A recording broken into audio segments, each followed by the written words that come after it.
All right, welcome to the 8th grade exam review packet number 1. Today we're going to be looking at some multiple choice questions. So just some test taking strategies for us today. Make sure you read all the directions carefully.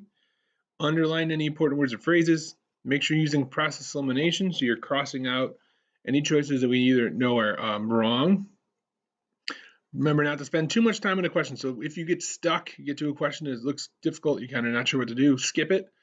Work on the questions you know how to do first, and then go back and do the ones that you have trouble with after. Okay? Make sure you're marking your answers in the correct place. If you want to change an answer, make sure you mark an incorrect answer with the X. So usually on the Regents exam, if you have 4 choices and you choose, let's say, choice 1 first, okay, you bubble it in completely, you change your mind, you make an X on it, you go bubble in the answer you actually want now. Let's say you go back and change your mind again. Then you're going to put an X on that answer and then recircle the one that you would like from there, okay? And make sure you have an answer for every question. Every question is graded, so make sure you're doing every one. The formula sheet that you get on the exam is right here. It's very similar to the one you get on the 8th grade or on the Regents exam as well, and we'll be pulling from that today and tomorrow as well. So number 1 is a scientific notation question.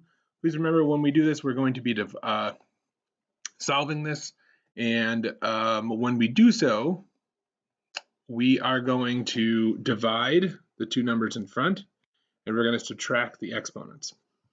So 1.6 divided by 2 is 8, and then we subtract 5 and 2, the new exponent is 3. And we get 8 times 10 to the third, which is choice number B. All right, which equation has no solution? So remember, there's 2 options. Either the lines cross, they don't cross, or they are overlapping.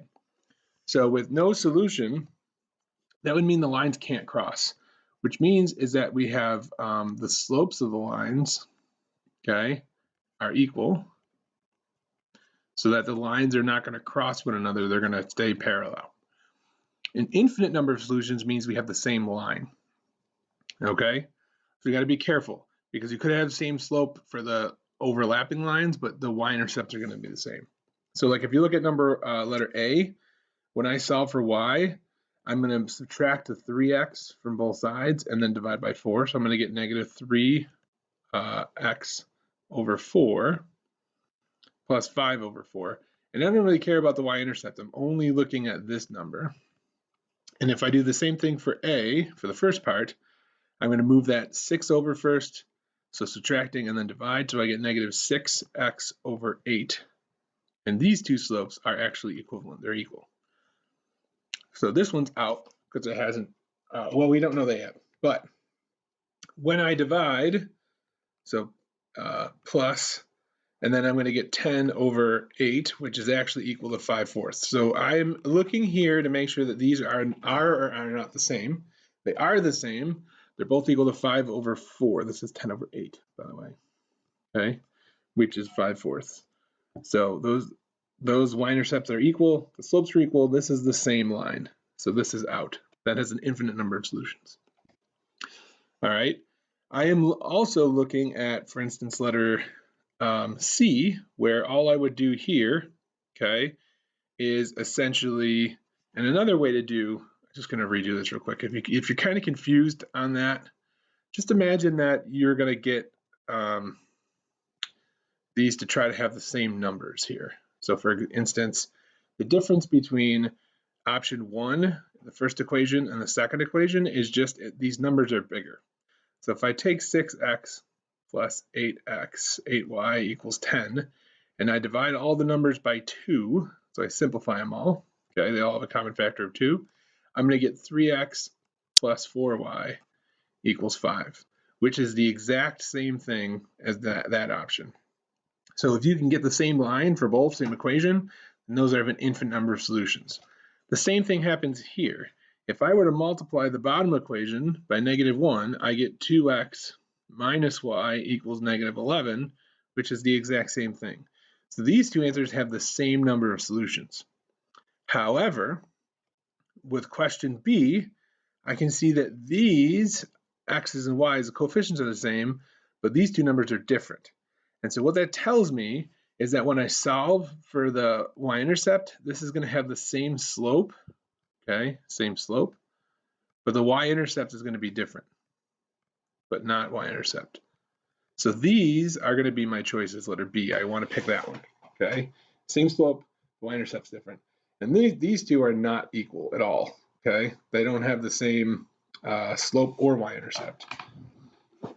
If you were to divide out from the first one, divide by 3, okay, divide by 3 here, divide by 3, I'm going to get x plus 2y is equal to 1/3. And so they don't have the same slope, and they also don't have the same y-intercept, so that's just one solution. All right, we got another system of equations here, and we're going to solve it. And it's a volume, actually it's not a system, it's a volume question. So I notice volume, I have cone, okay, and it gives me a height and a diameter, and the same thing with the larger cone. About how much greater to the nearest tenth of a cubic inch is the volume of the larger cone than the volume of the smaller cone? So we want to do some division here. So the volume formula for a cone, if we go back and look at the front page, okay, for a cone is 1/3 pi r squared h. So I go back to my question. So volume equals 1/3 pi r squared h. So the smaller cone, that one first. All right, has a 3.5 inches tall and a diameter of 3, which means that the radius is 1.5. So the volume equals 1/3 pi times radius, which is 1.5 squared, times our height, which is 3.5. And I'm going to leave this in terms of pi, meaning I'm not going to multiply pi in the calculator here. Okay, so let me do that real quick. Okay, so I type that in, 1/3, 1.5 squared times 3.5. I have left out the pi there, and I get 2.625 pi. 2.625 with a pi attached. And that's the smaller cone. So the larger cone, we're going to do the same thing. It's 1/3 pi, and this is now the height is 5.1, and the diameter is 4.5. So this should be 2.25 for the radius. So it's 2.25 squared times 5.1. We can go ahead and type that in. So I'll go copy this. Okay.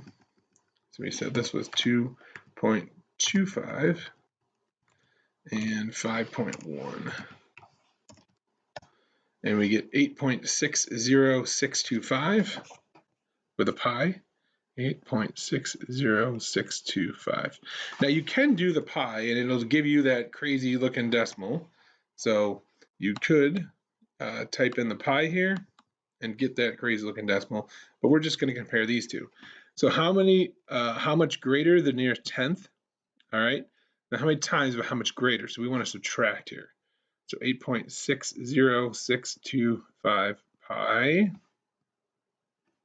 minus 2.625 pi, and we're going to subtract here. So we're going to do this answer with a pi, all right, minus, and we just typed in this one, and I get 18.79 nearest tenth, and we're going to look at the 7, then right after it is a 9, and we get 18.8. So we're only looking at that 9 to identify if we're rounding up or not, and we indeed are. Number 4, the factoring cost of making different numbers of toothbrushes is shown in the table below. A linear function models the cost based on the number of toothbrushes made. Which statement about the rate of change of the function is true? So as we go, now notice that this is always going up by 3. And then, so when we talk about our slope, our rate of change, right, it's the rise over the run. So what we talk about is it's delta x is the change in y over the change in x. Now x is going to be the factor we can control. That's the independent. So that is going to be the number of toothbrushes. We can control the number of toothbrushes, and that affects the number of dollars. Okay, so what we're going to do is when we calculate this slope, we're going to do the rise. So what's the change from here to here? Okay, so here we can see that it's 4.50. It's 450 every time. And the change in x is the number of toothbrushes, which is 3. And so our slope is $4.50 over 3. So when we divide that out, 4.5 divided by 3, I get 1.5. So now I can answer my questions. The cost increases by $1.50 for each additional toothbrush. That is true. The cost increases by $4.50 for each additional toothbrush. Nope, this is every 3 toothbrushes, so that's out. $9 an increase for every 3. Nope, we know that's $4.50. And 18 for 3. No, that doesn't make any sense. So it's got to be choice A. Okay, so we're reading the questions, or we're solving it, we're leaving the answers, and then we're eliminating our wrong choices. Okay, number 5, the graph is below. Which sequence of transformations will map A onto its congruent image B? So that's important. We're starting at A. So this is my, remember we talked about this, this is my pre-image. And this is my image. So how do I get A onto this? So if we reflect it in the x-axis, and then in the y-axis is A. So if I reflect this in the x-axis, right, it's going to move down here. And when I reflect it in the y, it's actually going to be facing the other direction. It's going to look like that. So that does not work, and that is out. For B, I'm going to translate it 8 units down and then reflect over the y-axis. So 8 units down is going to get it to look like this, right? And then when I reflect over, it's going to look like that, which is not going to match up. So that's out. A reflection over the x-axis translated 6 units to the left. So if I reflect it over the x-axis, it's going to go down here, okay, and look like this. And if I translate it 6 units to the left, let's see, 1, 2, 3, 4, 5, 6. I'm going to slide it that way, 6. That does work. Okay, so that's an option. Let's go read D just in case. We're going to rotate it 90 degrees clockwise and then translate it 6 units to the left. So clockwise, remember, it means we're turning it like a clock to the right. So this is actually going to turn into this when we turn it, okay? And then actually, it's a little too big, like this. And then if we translate it to the left 6 units, we're going to get this. So that's not going to work. So it's definitely going to be C. All right. Which proportional relationship has the greatest rate of change? Remember, that is a fancy way to say slope. So the slope of this line, right, in mx plus b form, and m is 7. So right now we got to beat 7. Value of y increased by 12 for every increase of 4 in the x value. So that means as we increase y by 12, so 12y is equal to every increase in 4 in x. And so, all right, and then we can do the same thing here. So if we solve for y equals mx plus b, we're going to divide by 12. All right, and we get 1/3 x equals y here. So we get a slope of 1/3, okay? So this does not work either, all right? And then you can also take a look at letter C, okay? And we can see that this is increasing, right, kind of by going up by 8 for every number we get of 2.